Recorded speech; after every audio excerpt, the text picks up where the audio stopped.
This film is a big lesson on casting for both good and bad. Let's talk.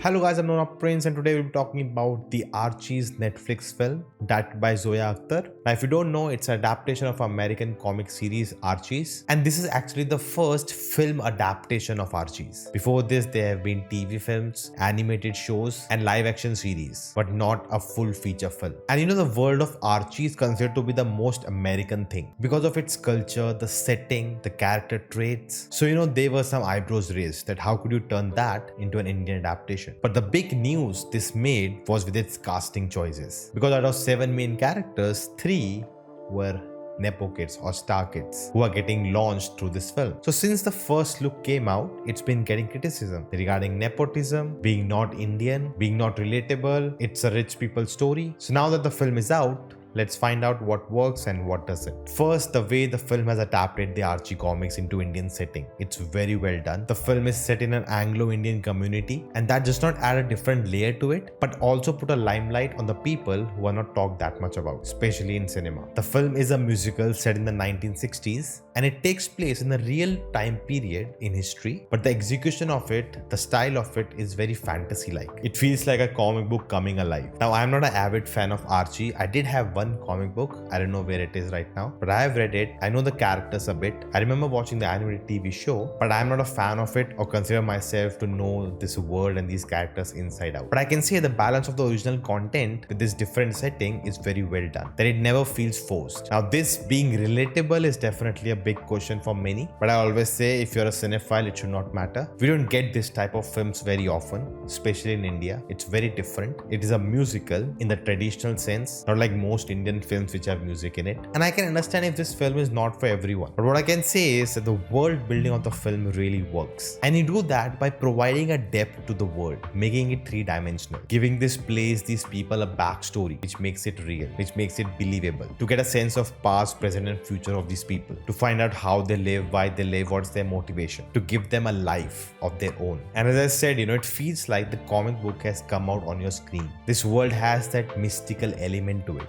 And how do they achieve this? By being technically brilliant. The production value, the architecture, the costumes, the big sets they had designed to make this town come alive. It gives you texture, you can feel its presence. And all of this is not easy to happen. You need a lot of money. And in India, we don't see such fantasies coming alive in our films. Only the big budget ones who spend a lot of money. And I don't know how much Netflix spent for this one, but you can easily see that every visual of this film is at international standards. The way each scene is shot, the lighting, the color palette, everything looks very staged, planned. It feels like a theater play. And because it's musical, the way the dance choreography is made to work with the narrative. The music in the film is so good. It's so different than what we experience because it's set in 60s and the music is like rock and roll, just like those times. But all of this becomes meaningless if the story is not good enough. And coming to the writing, it's really juggling a lot of things. We have this whole setup, this whole town, we have these group of friends. Everyone have a different relationship to each other. Some of them have some tensions involved. And then there's this big plot point which will change the whole town. We see the corporate greed, we see nature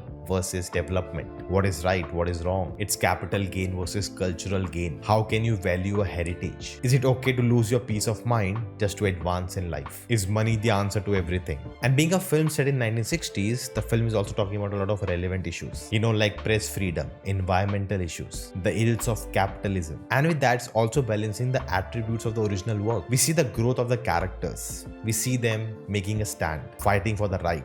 And I like the fact that the film is not just about escapism, but is even giving a message without preaching it. But with all these good things, you are left with a sour taste. And that brings us to the performances. Watching this film, I realized why people not have tried to make a film on it. And it's always a series. Because you need a lot of time to explore each and every character, to give them justice. And in the case of this film, they tried to balance it with their writing. But for that, they needed better actors to perform these characters. And all the side characters played by seasoned actors, they have done a really good job. Because the required performance in a film like this is very different than just being realistic. As I said, it feels like a theater play. But when it comes to the new lot of actors who are leading the story, you can easily sense the lack of experience with them. Because they're not able to carry the scenes on their own, even with very good writing. The film really doesn't have time to establish each and and every character, go in depth to understand them. And that's why the burden comes on the performance. That when I see the actor perform this character, I can sense this depth. But because of some very one-note performance with a one-note dialogue delivery, which often feels like is overdubbed, just lacks the energy. And that's why at many places, some characters feel paper thin. As audience, I don't know what this character is, unless maybe if you have read the comics and you know the characters inside out. Each of the characters have moments. The ones which lie on some extreme, it's easier to portray them, like a character like Veronica or Reggie or even Jughead for that sense. But the ones like Archie and Betty, they don't register at all. It feels like those actors are just delivering the dialogue. They don't mean it. See, by the end of the film, you enjoy the camaraderie between this group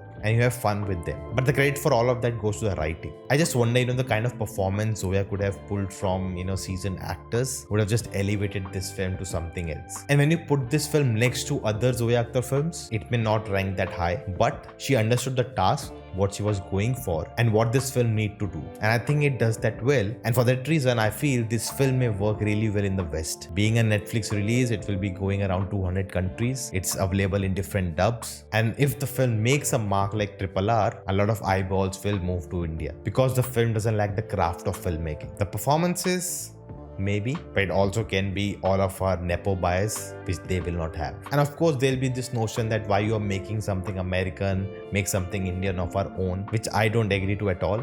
You can make whatever you want, just like Animal, which I reviewed here, which is the most violent film and very controversial. You can check out my thoughts here. But what do you think about the Archies? Have you seen it or not? Have you read the comics? Let me know all in the comments below, and I will see you next time.